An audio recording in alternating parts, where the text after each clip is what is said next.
Welcome to the Pop Cult Podcast. Here are your hosts, Ariana and Seth. This is the Pop Cult Podcast. I'm Seth, I'm Ariana. and today we're going to be talking about two new releases. A little later, we're going to be discussing the Ari Aster produced film Sasquatch Sunset. But before we get to that, we're going to be talking about Luca Guadagnino's latest film, Challengers. Tashi, played by Zendaya, a tennis player turned coach, has transformed her husband, Mike Feist, from a mediocre player into a world-famous Grand Slam champion. To jolt him out of his record-losing streak, she makes him play a challenger of tournament on the Pro Tour. Tensions soon run high when he finds himself standing across the net from the once promising, now burnout Patrick, played by Josh O'Connor, his former best friend and Tashi's former boyfriend. So, Ariana, what did you think of Challengers? Oh, I think it is a much more smaller scale movie than I thought it was going to be.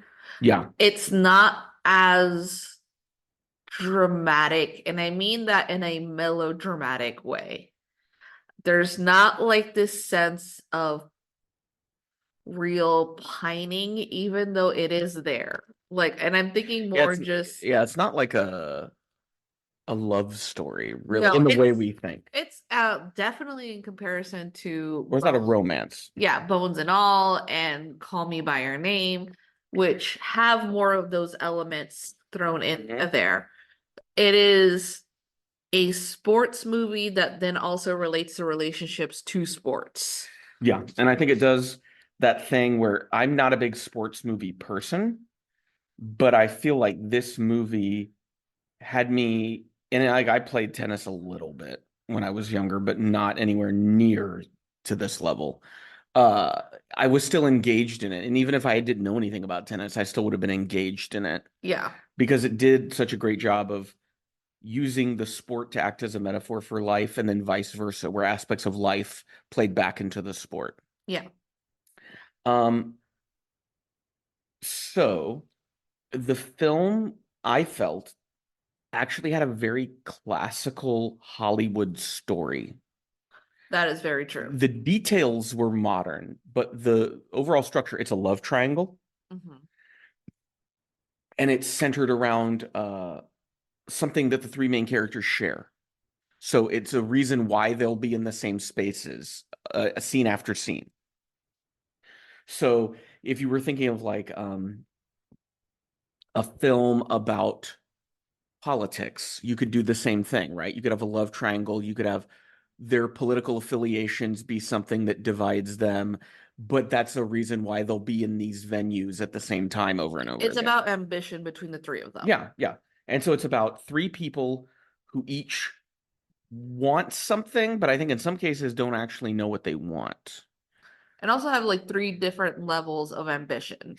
Yeah. So you have Tashi, who is obviously wanting to become a professional, but is going to go to college anyways. And because of that, that makes Patrick, who is played by Josh O'Connor, tell her, "Oh, you're making everyone wait for you."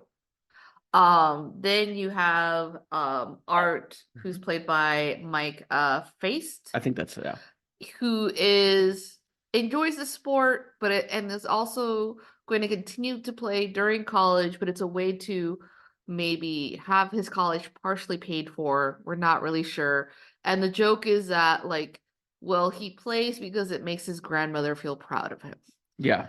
And but at the beginning we have Mike and Art and Patrick together, who are a great team. Well, we're introduced to them as doubles partners. Yeah. Well, actually, before we get to that, the film, the non-linear aspect of the film, because we don't get introduced to them as partners, we get introduced to Art and Tashi first as a married couple. Mm-hmm. What did you think of how the film was told out of chronological sequence?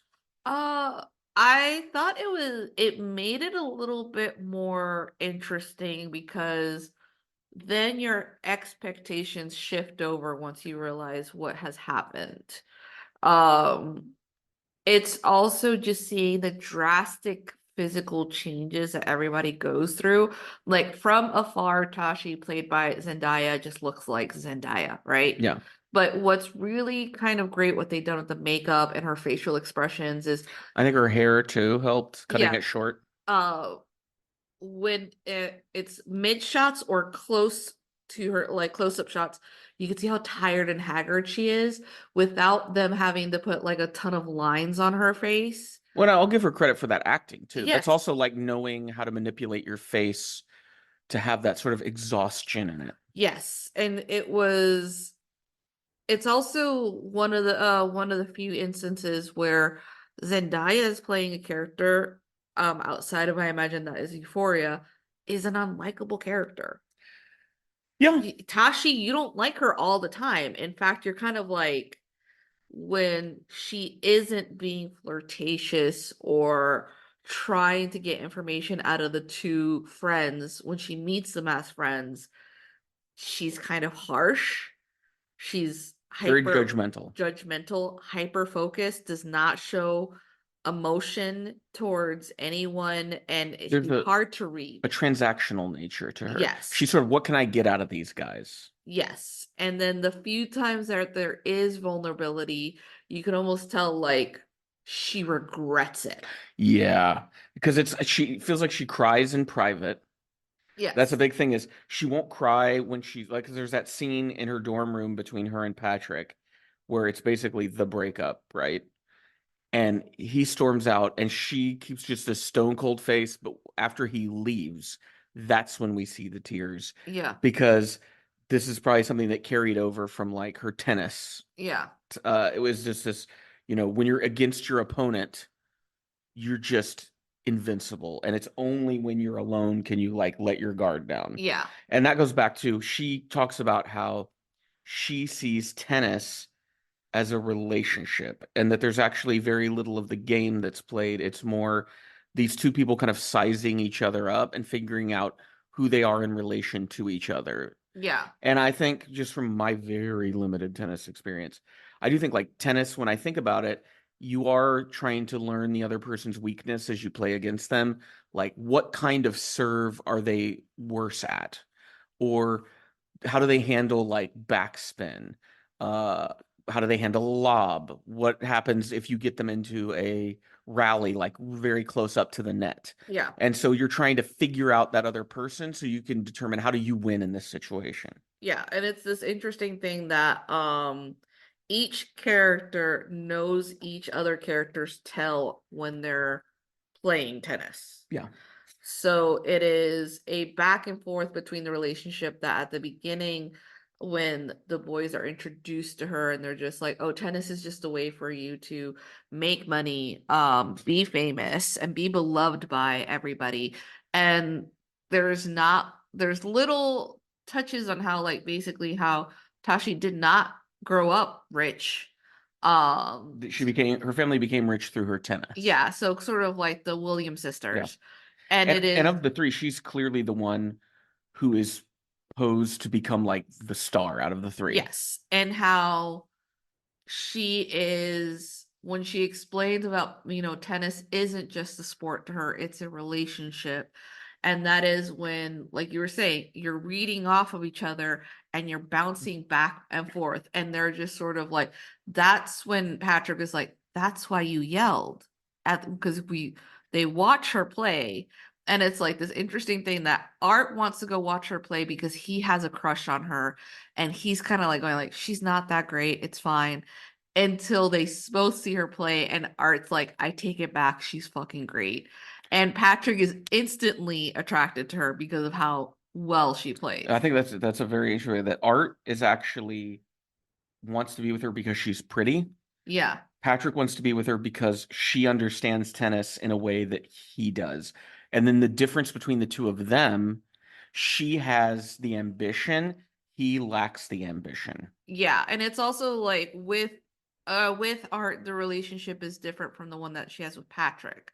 That even though Art appreciates likes tennis and eventually does want to be the best in tennis. When we meet him at the beginning, he is one of in the top 100 seeded players in the world. Yeah. Yeah. But he's very much in that mindset of youth, which we see, which is probably the best mindset. I could probably relate it more to like your siblings who got more hardcore into tennis. Well, my brother definitely played like at I don't know what division level it was, but it was collegiate. Yeah. Yeah, I was like talking to Becca, like I remember like how she like I remember you and your mom one talk that said like in comparison, your sister was a better tennis player because she did not give a fuck.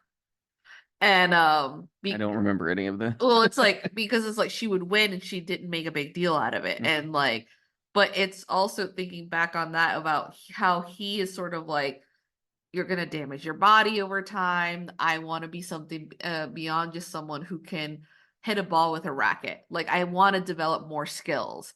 And Tashi kind of respects that. Meanwhile, Patrick is like, this is the only thing I know. This is the only thing I want to know. Well, because it's also interesting the trajectory of each of their lives.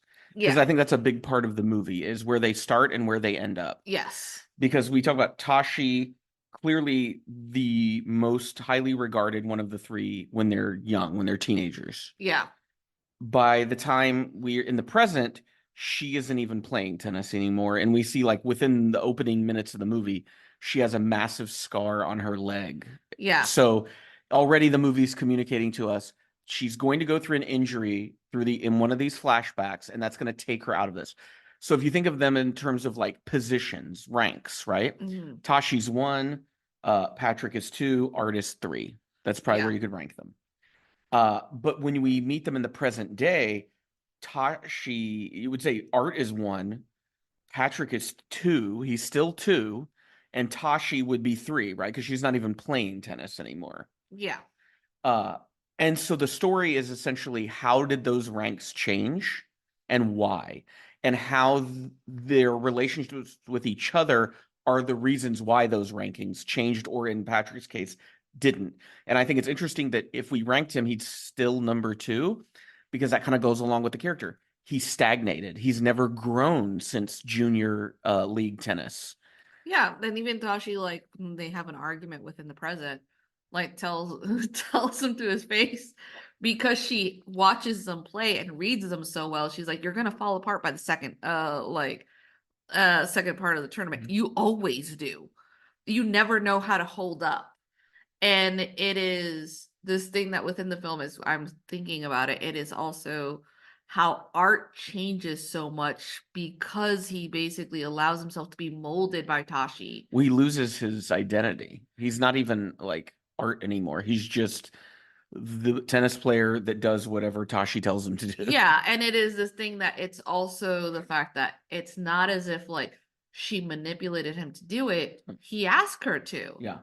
And it is the change in him that is so violent, which is like, and I mean violent about seeing like when you see the actor self-destructive. Yeah, within the past and present, it is a completely different person. He's physically too. And he's like lifeless in the present. There's no it's stoic. There's very little joy. Yeah. Yeah, and like he and like it's remarked by their daughter who is supposed to be like 4 or 5 and is like goes to her parents who wants to watch like funny enough like the Spider-Verse movie. Mm-hmm. And she's like, well, mommy and daddy are talking about tennis, and their daughter goes, you're always talking about tennis, which then correlates to a flashback between Patrick and Tashi when he's like, you're always talking about tennis. It's like she's like, when is it not about tennis? Which, and if you think about how she said tennis is about relationships, for her, the two things are completely intertwined. All her relationships in her life are connected through this sport. Mm-hmm. Her parents didn't get to live a nicer life until she became good at tennis. Yeah. Her husband is someone she met through tennis. Yeah. Her ex-lover who like haunts her is because of tennis. Everything is tennis for her. And the thing is, it's the same for the other two, whether they acknowledge it or not. Tashi's just the only one that acknowledges it. Yeah. And you noticed about Art and the way he kind of lives to please Tashi. And think about him when he was in the juniors. He said, oh, I keep doing it because it makes my grandma happy. Yeah. Everything Art does is to please. He's a people pleaser. Yeah. And so that's why Tashi has grown kind of frustrated with him, is because he has no ambition. Well, it's like this frustration of knowing that he will continue until she says stop. And the funny enough is that when the moment that he's kind of like he finally does go, I don't want to do this anymore, she starts making plans to ensure that he continues. Yeah. Like she can't be mad at him to be like he's just gonna do whatever the fuck I say, and then he's not a man because he won't say anything. But the moment he's kind of like, I want to retire, I want to focus on our foundation, because she kind of like makes fun of him when he hints that he wants to. She's like, we could just be rich people then. Yeah. And to her, it's almost like she says it in disgust too. We could just be rich people then. We could just live here. We could just be boring, working the foundation that we've started. When you think about the three personalities here, you have Tashi, who is hyper ambitious. Yeah. You have Art, who is hyper passive. Mm-hmm. And then you have Patrick, who's just kind of neutral. But because I wouldn't even say he's passive, he's just kind of existing. Because when we're introduced to him, it's present day. He's trying to check into a motel or hotel where in the same town where the tournament's going to happen, and his credit card has just gotten rejected. Like that's the very first thing we see. And his life is a mess. Like tries to hook up with a woman on a dating app simply so he can have a place to sleep until he gets some money from the tournament. Yeah, it is like I think they did so well on the way that they dressed him and shot him, because Patrick looks like he smells. Well, I mean, he looks like people, and my brother would probably know more people like this, but I can just kind of remember there were certain like tennis coaches who they were just kind of existing, and like they were just really good at tennis, so that's how they made money. Yeah. And they didn't really they weren't going to do anything with tennis other than that. It was just they were just kind of naturally gifted at it because they were introduced at a young age and practiced a lot.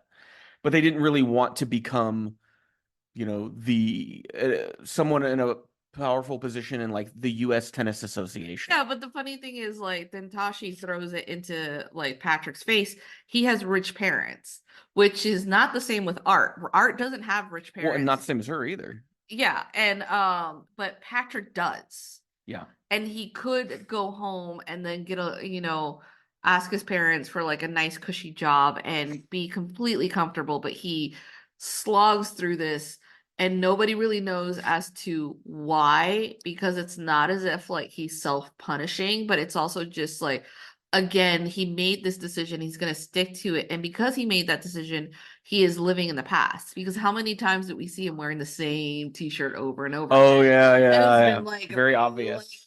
years that, why are you wearing that shirt that used to belong to someone else? Well, I think what it does is it ties back to the sort of love triangle here of Patrick sort of subconsciously understands there is something left unsaid or undone, and he can't move past this moment in his life. So he just keeps playing tennis because he knows it's connected to that. Like we said, tennis and relationships are the same thing. Yeah. So this is an incredibly homoerotic movie. Oh, yeah. But also a movie in which you never see anyone having sex on screen, I don't believe. There's always like the commencement of foreplay of people like making out, touching each other, but you don't really see like nudity. You see like Zendaya like in her underwear, and But that's that's it. But I saw someone comment, and I think they might be right. They said the climax is the tennis tournaments. Yeah. The matches. That's where they get off. Yeah, it is. And it is also like this interesting thing of how Tashi says at the beginning when she meets them, and both of them indicate to her, we would both like to have your phone number. And she's like, I'm not a homewrecker. Indicating she understands they're in a relationship. Yeah, and like how they're just like, it doesn't matter. And it's also like this amusing thing that like Patrick even says like Tashi is not his type. He normally does not go like for a girl for like Tashi. He wants someone who he can like impress easily, I think. And like so like, and then there's also like the fact that like Art is kind of like, you have a girlfriend. It's like, no, I don't have a girlfriend.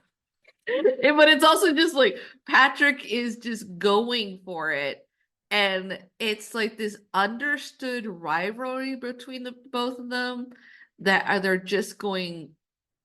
they're going to allow, and they understand like I might then afterwards fuck you over, but we have an understanding because this is a game. And it's also throughout the whole movie, Tashi's kind of like, oh, you thought that it was over by that tournament, Well, like by that game? well, here's the thing.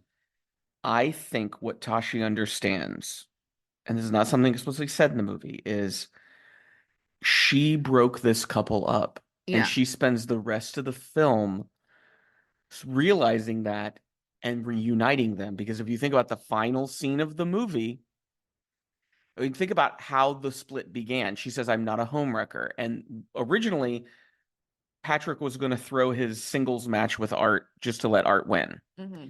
But then Tashi says, well, whoever wins the match tomorrow, the juniors tournament that they're in, I will give them my number. So now a match that had already been resolved so that it wouldn't create any conflict between Art and Patrick now is a conflict between them. Yeah. And it's because of Tashi.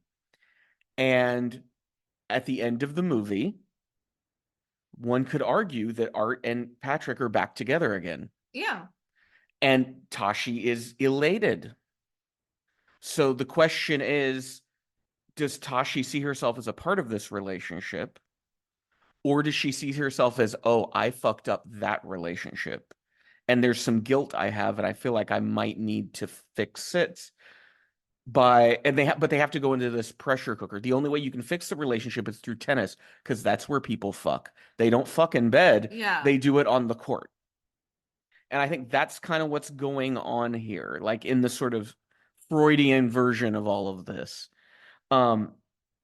So cinematography. I'm gonna butcher this name, but I am going to attempt it. He is a Thai director who has directed another director's name, who I'm going to also butcher their name. Ipachapong Virsethakun. I think that's how you say that. And this is the director who directed. I haven't seen the film Uncle Boon Me, but I've heard a lot about. We did see Syndromes in a Century, which was a film about a Thai hospital. Oh yeah. He does slow cinema. That's his big thing. Yeah. And then he did oh, I forget the name of it, but it was a film, Memoria, with Tilda Swinton, about that sound. You fell asleep during it because this director does make It slow was cinema. very slow. So his cinematographer, who I'm going to try to say his name, and I know in the Thai language, certain things that look away in English, you don't pronounce them that way, but I'm trying. Sayombu Muktiprom, and I know that's wrong. He is the cinematographer, and this looked like this might have been his first or one of very few non-Thai films he's done cinematography for. The highlight of the film, the cinematography. It's exquisite. It is beautiful. Perfect. Like mind you, like I feel like Luca Guadagnino like just knows how to select people because and he knows how to direct his cinematography. Yeah, because it's like compared this to I'm thinking about the remake. I forgot the name. Suspiria.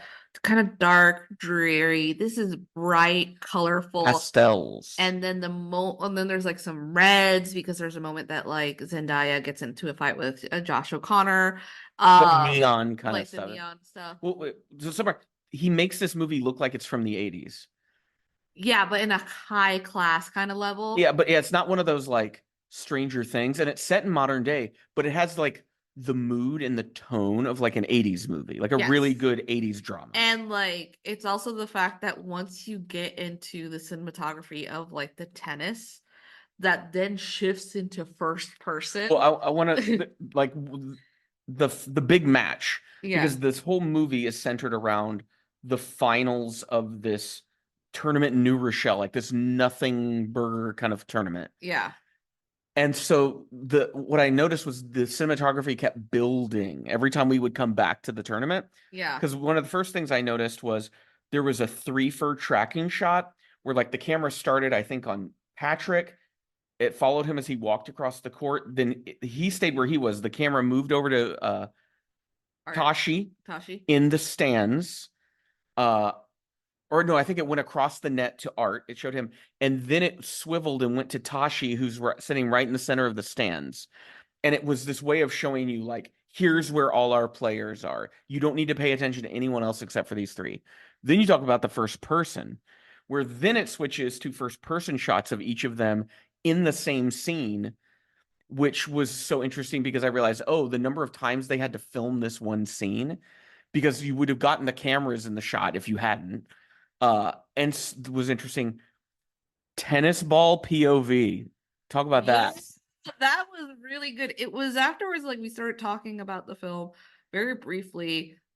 It felt like an action film without having really to do with action. Yeah, nobody gets shot, nobody Nobody dies. gets shot. You're not like in the middle thinking like, "Ooh, is there gonna be blood?" But it was just done so well, and it's sort of like these elements that again you would only see if you're just like, we're gonna do a first, point of view of like this dude who like is jumping around and being chased, but it's just the ball. And Somebody who's like played tennis a little bit, what I liked was you know what type of spins on the ball, you know what type of hit it was, because like might be top spin, might be back spin, and like you can tell when it's like a lob or a volley. And I was like, that's so interesting. Like, how do you do that? Like, it had to be digital stuff, like, yeah. because you can't attach a camera to a ball. I just don't feel like you can do that. Yeah, But I it was mean, very someone else impressive. who's, Yeah. who really loves tennis, I would have to ask one of your siblings. Well, that's like, one of the things I thought is, I wonder if Matt has seen this, and when or if he does, I'd love to know what his thoughts on it are. Yeah, because he taught tennis. So. Yeah. Well, he played it at the college level, and he played it in high school, and yeah. Mhm. So very homoerotic movie. Homoerotic. Yep. Great cinematography. I love the use of music. So it's Trent Reznor and Atticus Ross.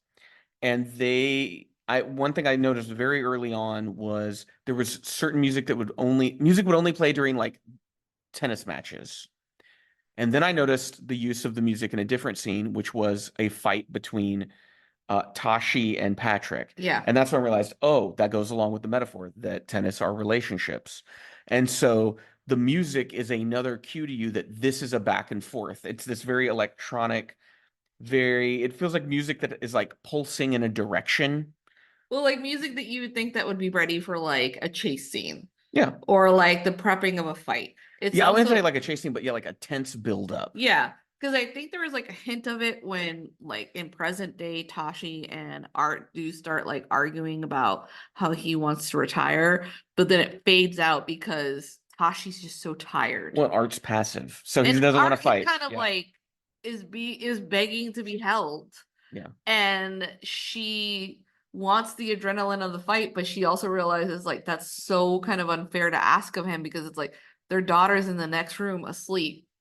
And he's thinking about like spending more time with their family. But it's just like how then the music really amps up when finally like Patrick and Art have like their big tennis match. But yeah, it's when we talk about the homoerotic, like I think about how Art and Patrick had more chemistry. Yes. Intentionally. Which isn't really like surprising, especially when it comes to this director. Yeah. A movie I thought of that this reminded me of a lot was a movie we saw recently, Design for Living, the Lubitsch film about the triad. Oh, yeah. And it had a very similar thing where the female character is very much in a power position. Yeah. And it's two men who are friends beforehand.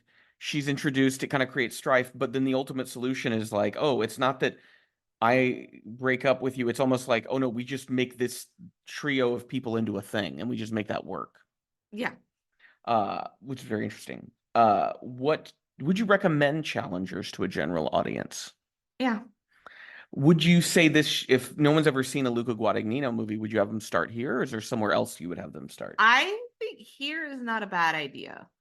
This is more palatable compared to a lot of his other stuff. Well, I wouldn't say palatable makes the others seem like they're not palatable. No, I think it's just more it eases you into him. Yes, because the thing is like when I think about You Are Who You Are, that is We are more who we we are. are who we are. It's like, boom, let's talk about like sexuality and also kind of like how fucked up it is that the American military has a stationary place like in Italy.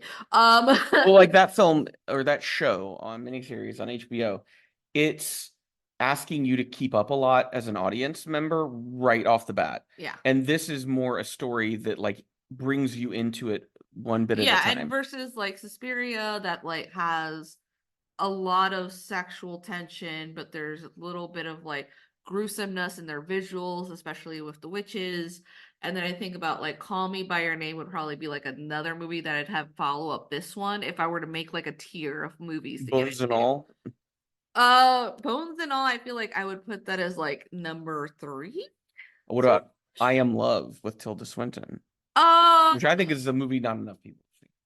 I feel like that would be also like a follow up, just because it's quieter, so your patience might wander off.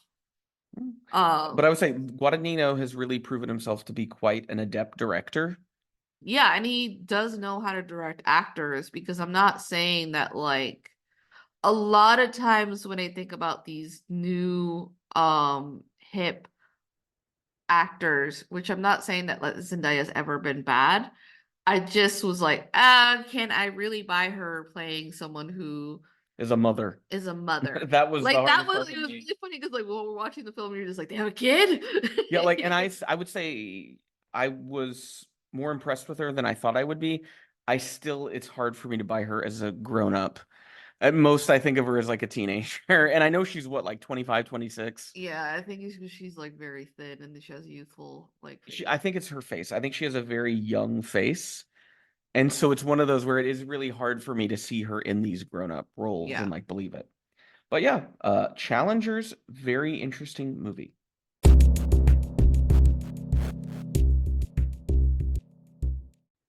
In the misty forests of North America, a family of Sasquatches find themselves on a collision course with the ever-changing world around them.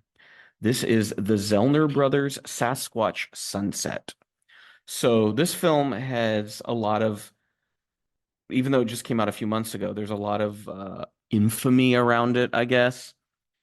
People were talking about how there's no dialogue. It's told completely from the perspective of the Sasquatches, so it's just kind of grunts and hoots and things like that. There's clearly scenes that are played comedically that have to do with like scatological or body humor. Mhm. The penises of the male Sasquatches are very visible, but they're not exaggerated or anything. They kind of track with what you see with like primates, right? Um, the and Riley Keough and Jesse Eisenberg play kind of the two main Sasquatches out of the four. Yeah. Uh, and before I share my very opinionated opinion on this, Ariana, what did you think of Sasquatch Sunset?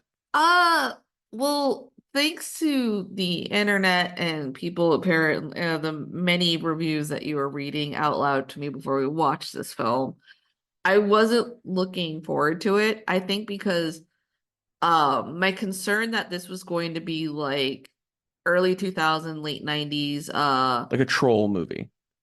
gross out humor Yeah. comedy, which would have been very confusing for me as to why then these two actors would have agreed to do Yeah. it. And that's the thing that made me want to watch it because I kept thinking like, I don't think Riley Keough and Jesse Eisenberg would just be in a movie that was like a big middle finger to the audience. I don't think that's Yeah, and it turned out to be more of a quiet film with some comedic elements. Other times it was just how this idea of how Sasquatch would live, because it just felt as if like, all right, they watched a lot of,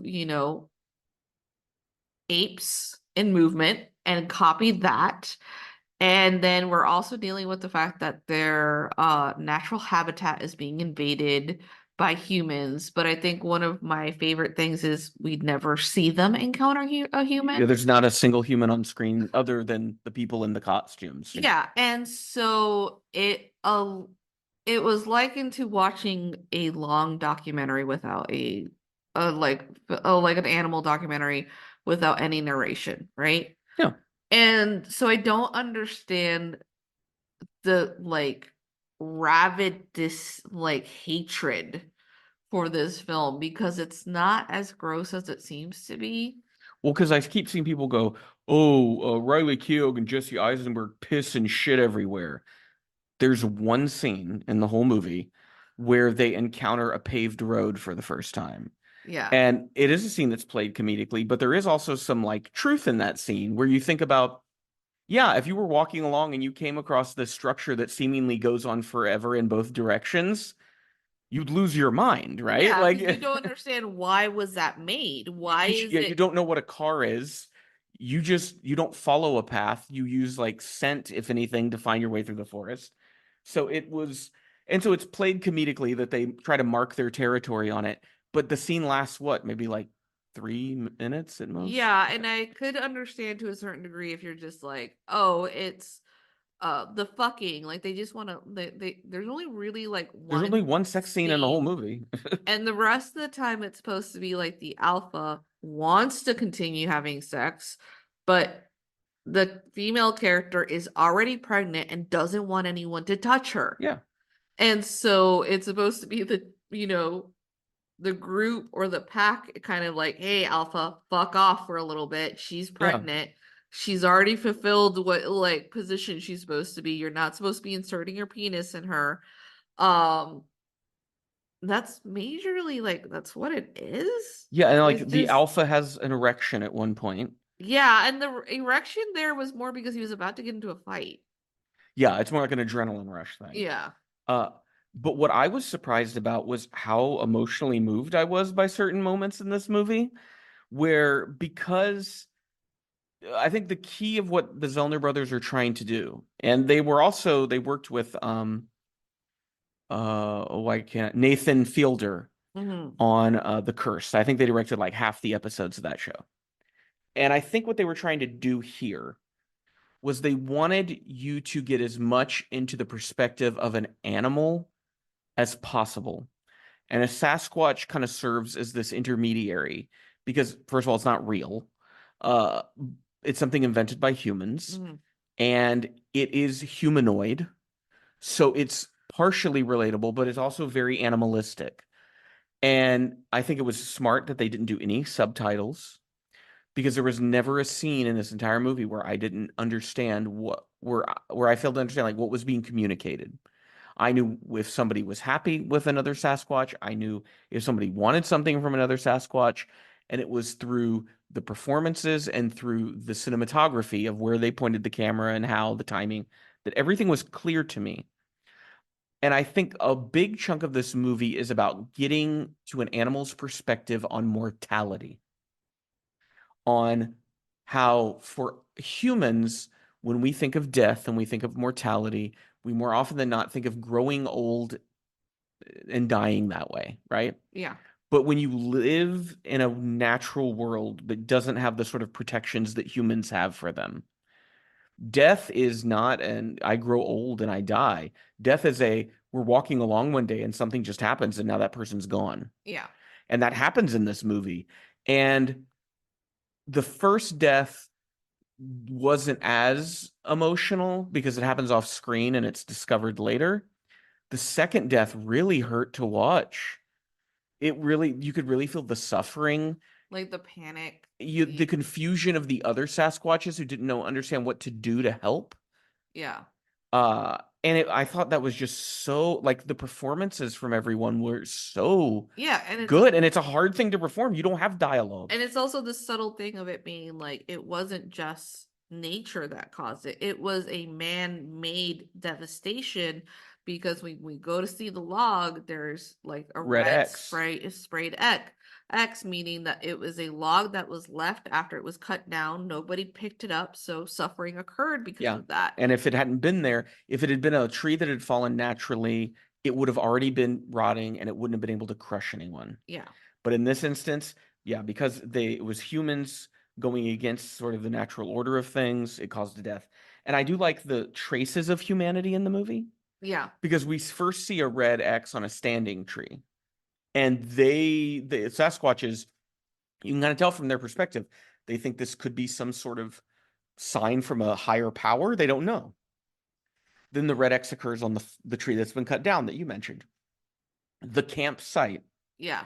And there's a scene that, like, it's funny, but it also has that poignancy to it with the boombox. Yeah. Because that was a great and scene. the thing that's Riley Keough is a damn good actor in that scene, because they find a campsite, there's no humans there, they're kind of digging through it. She just by chance happens to press a button on the boombox and it starts playing some like 80s pop song, right?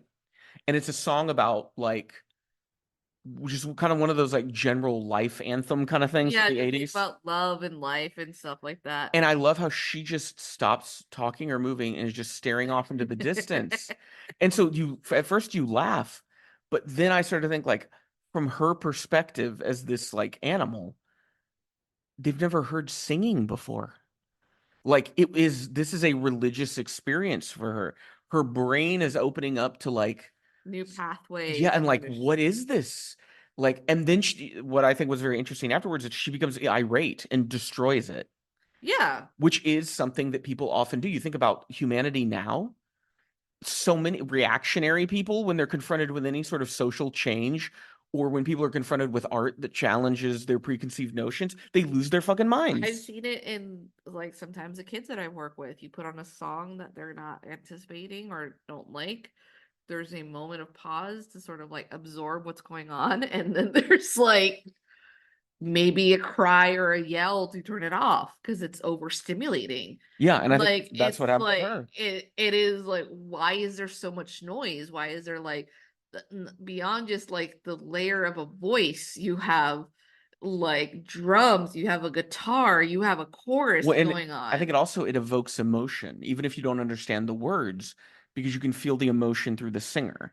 Yeah. And so because they are humanoid, there is a sort of connection with the emotions and becoming overwhelmed by it. And I think it also like you could say that the frustration is just being like you connected with something that you have no face attached to it, especially when there is this loneliness of it just being you and your child being the last ones possibly within like this whole terrain that you're going through. Um, there is a common thread. It starts early on in the movie of the Sasquatch are trying to make contact with other Sasquatch. They do this thing with logs where they kind of like drum them together and then make hoots and noises. And the idea is that as they do this, it's a call and response. They're making a call and then they stop and they listen to see if they get a response. And throughout the movie, there is never a response to them. Every time they try to reach out to see if there's others of their kind, there's no response. Yeah, wasn't there like a short moment in the beginning of the film that it felt like it was a bigger group and then like they separated? No, Okay. it was four from the start. Okay. Just asking. And so we get the sense that these Sasquatch could likely be the last of their kind. And I think that also adds to the sort of emotion of the deaths, because when one of them dies, this isn't just, oh, it's just another death. This is, oh, we're another step closer to complete extinction. Yeah. And in that way, I think the film, despite its sort of body humor and comedy, that it does have these moments of very serious contemplation on like ecology and like human extinction. And like, what do you do when your numbers dwindle to the point that you feel like, oh, if I die, then that's it. This is all over. There's never going to be any more of us. Uh, and I also loved that it's a film about how we encounter things in our world that are mysterious and we can't comprehend them, and we die not having those questions answered. And it's just the way it is. And it's sort of I was thinking of, all the things they come across, these human artifacts.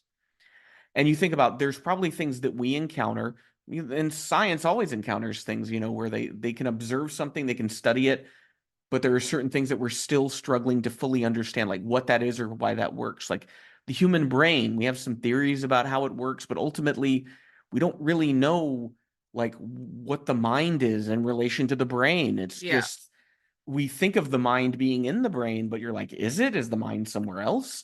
What happens to my mind when I die? Like these big kinds of questions.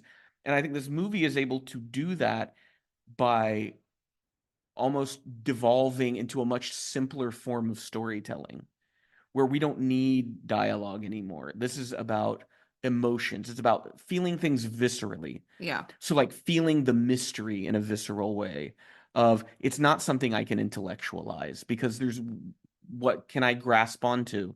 It's eventually you just have to feel it. You just have to go, this is just a thing in the world and I have to accept I'll never know. Yeah. Uh and then I loved that the movie, I think, rejected a lot of the pacing and rhythms that we've become accustomed to, which I think might be the root of a lot of people not liking the movie. Is the movie doesn't move at the pace of your standard Hollywood movie. I think especially when you apply that, I mean, I feel like we have been spoiled in a way because like we jump through different decades of like media, right? We jump through like sometimes you're just like, all right, we're gonna watch a ton of films from the 1940s. Now we're gonna go to the 1960s. Okay, now we're gonna watch a series that was like in the 1990s. And so the pacing changes. And if you are a person who's constantly consuming current media, then this film is just gonna be fucking boring for you to go through. And then you're only going to be focused on the really big moments and seemingly forget all the small and quiet moments that make and build up this film. When I think those reactions are very, it tells us much more about the society than it does the film, because I think American society is a highly um cynically detached society at this point. Yeah, I mean, it feels like everybody's just looking for a soundbite. When everybody likes, it's about getting in a quip, it's about being snarky, it's about getting in a dig. And this is a film that it's a very earnest movie. Like even the body humor, it's very earnest. It's like there's a scene where like Riley Keough's character sticks her fingers in her genitals and smells them. And then later we see Jesse Eisenberg's character do the same thing. And there is some humor meant in that, but it is an earnest humor, and that they're like, yeah, humans do this. Well, Like, yeah, what are you talking there's a about? moment where she makes like her son and then Jesse Eisenberg's character smell, but I think it's an indication that she's going, "Oh, the baby's coming soon." Yes, it's understanding that, oh, these sort of gross, weird things we do, they're a part of being alive.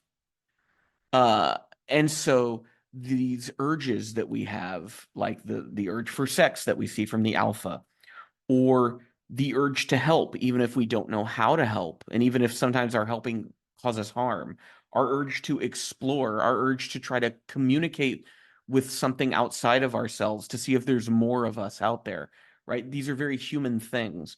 And I think the Zellners are doing such a good job of communicating that in an earnest way. They're not being cynical. There's not like an No, ounce of there's nothing cynicism like in this mean movie. about this, which is very confusing as to the strange out like lash of just being like, "Oh, there was piss and shit," and like, but that's In not one scene. that's Ooh. like one scene, and it's also just like this disregard as like, okay, if you're having that moment, do you happen to own a fucking pet? How many times do you have to pick up their shit?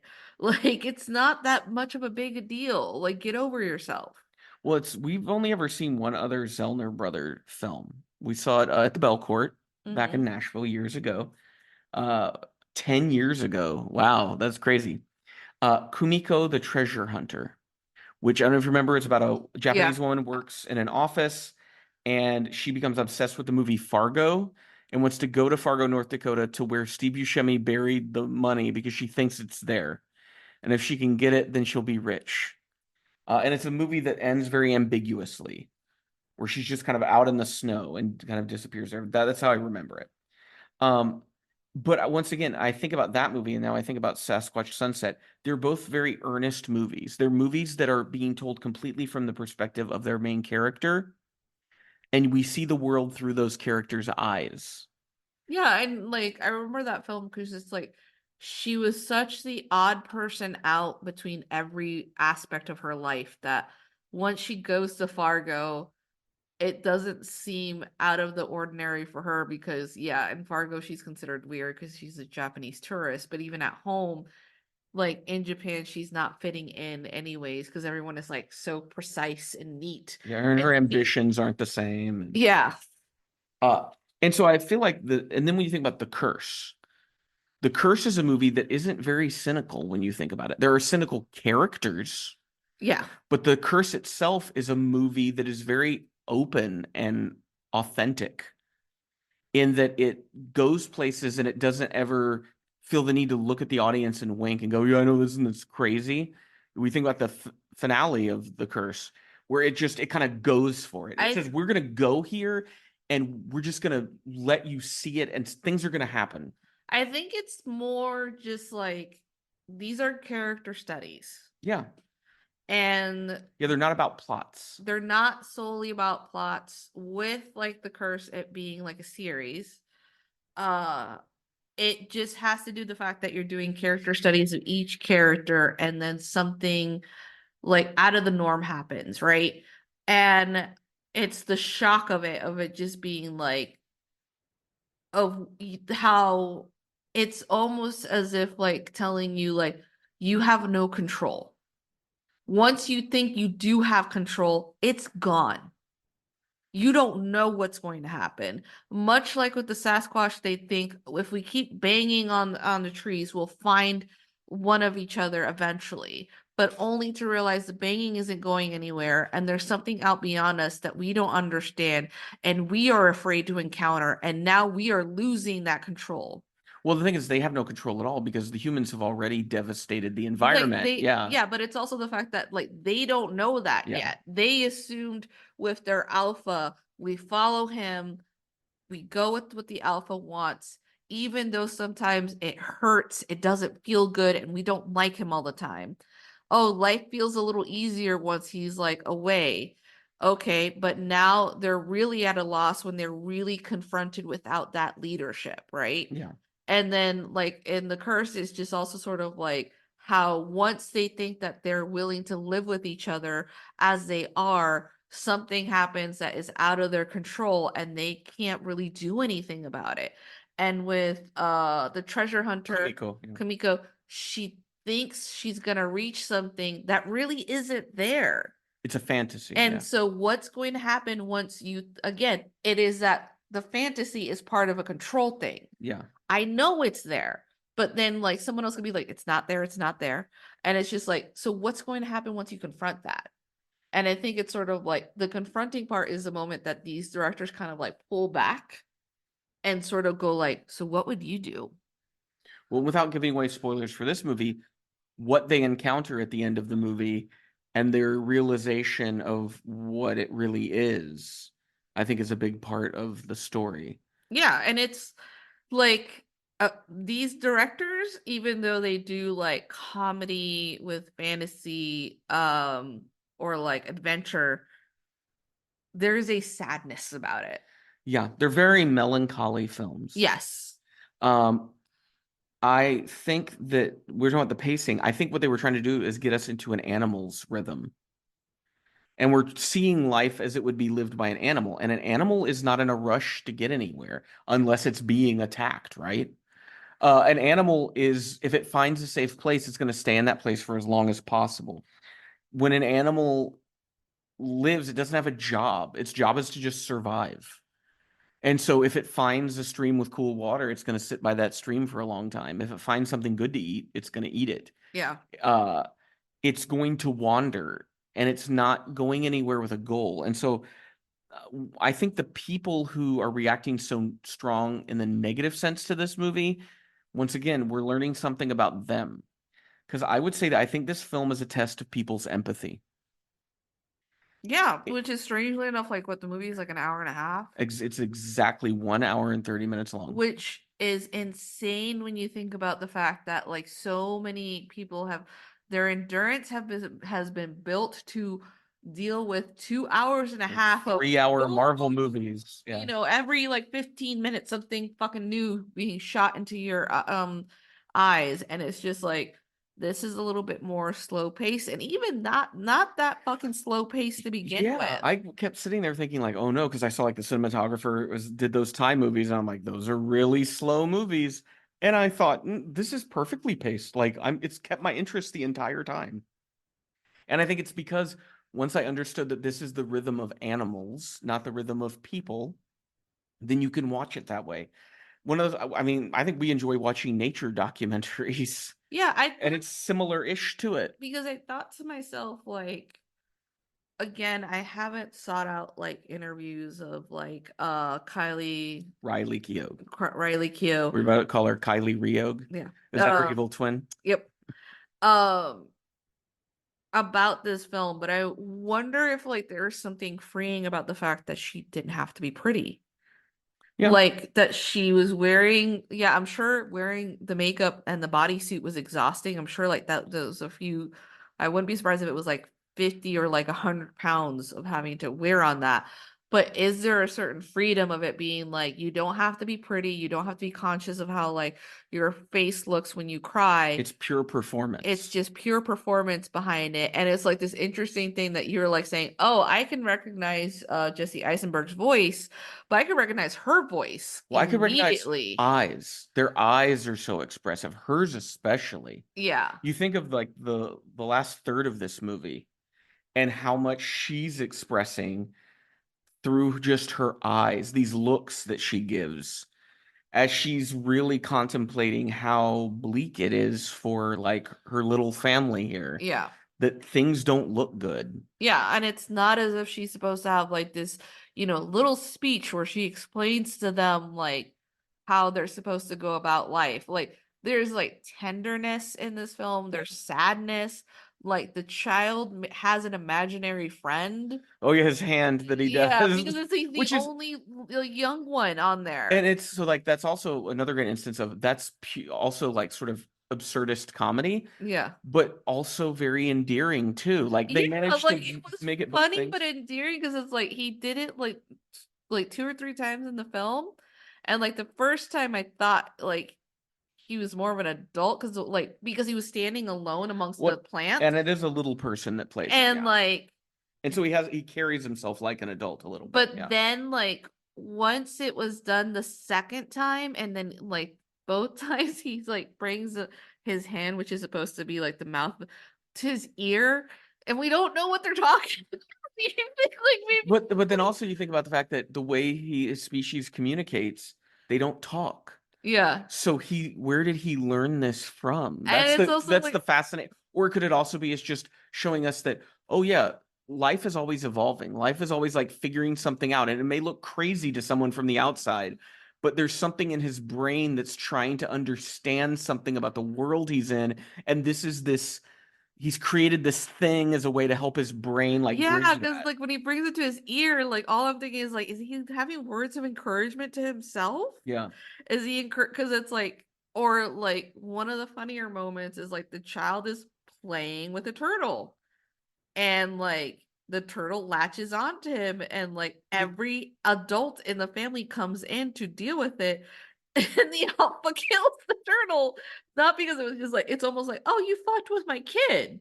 Yeah. So fuck you. Well, and it's also that they don't understand proportionally what they should do. Funny thing, have you noticed that humans don't either? Humans don't understand proportional force. You hear stories every day from the States about like road rage shootings or people at drive-throughs pulling guns. And you're sort of like, yeah, when I look at these Sasquatch, I see us. Like this is us. There's very little difference between us and the apes we came from.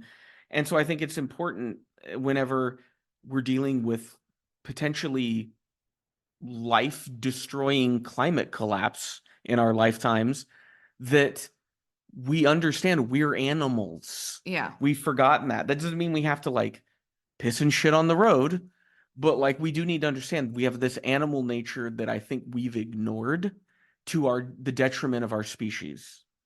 But yeah, Sasquatch Sunset. Would you recommend this movie? I think it would depend on the person.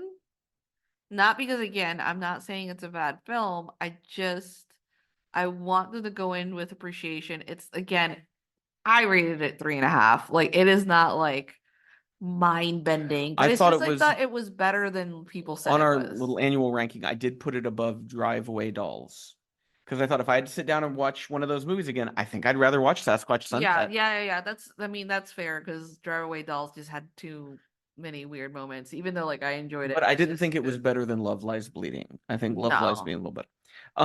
I would recommend it to someone who's not basic.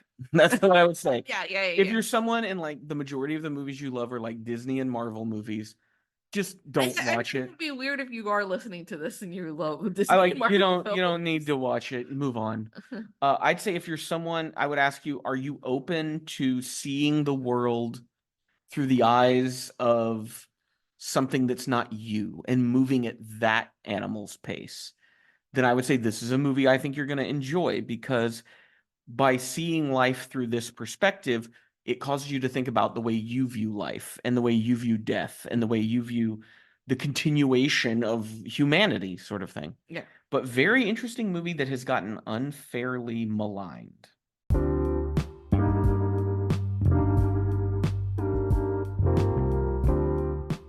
We hope you enjoyed this episode of the Pop Cult Podcast. Make sure to check out our show notes for any links to things we mentioned in this episode, including our website, popcult.blog. Also, subscribe wherever it is that you listen to this podcast so that you'll be notified when new episodes are out. If you visit popcult.blog right now, you'll find that for the rest of May, I'm doing what I'm kind of calling a Sight and Sound catch-up. Sight and Sound, the British film magazine, I believe it is, part of the BFI, did their... I think it's every decade or so, they do a poll, ask a bunch of people in the film industry what their favorite movies are, and then they create sort of a quote-unquote definitive list of the top 100, 200 or so movies. And there's a lot of movies at the top of that list I need to watch that I haven't. So we are going through and watching some of those. So next week, we'll be doing reviews of Spike Lee's Do the Right Thing, the incredible silent film The Passion of Joan of Arc, and Robert Bresson's Auhazard Balthazar. If you enjoy what we do on the podcast and over at popcult.blog, we'd encourage you to support us on Patreon. We've got some different levels for you to pick from there. I want to thank our current patrons, Morphine and Ida, who donate at the sneak peek level, and Becca and Matt, who donate at the writer's room level. That level, writer's room level and higher, $10 a month. You get to pick one movie a month for me to watch and review. You can include your own thoughts as well. No matter what level you become a patron at, you will get access to patron-exclusive podcasts. You get to vote in polls to determine upcoming series, things like that. On the next episode of the Pop Cult Podcast, we will be reviewing John Early in Stress Positions, as well as the crime thriller Last Stop in Yuma County. Until next time, you keep listening, we'll keep watching.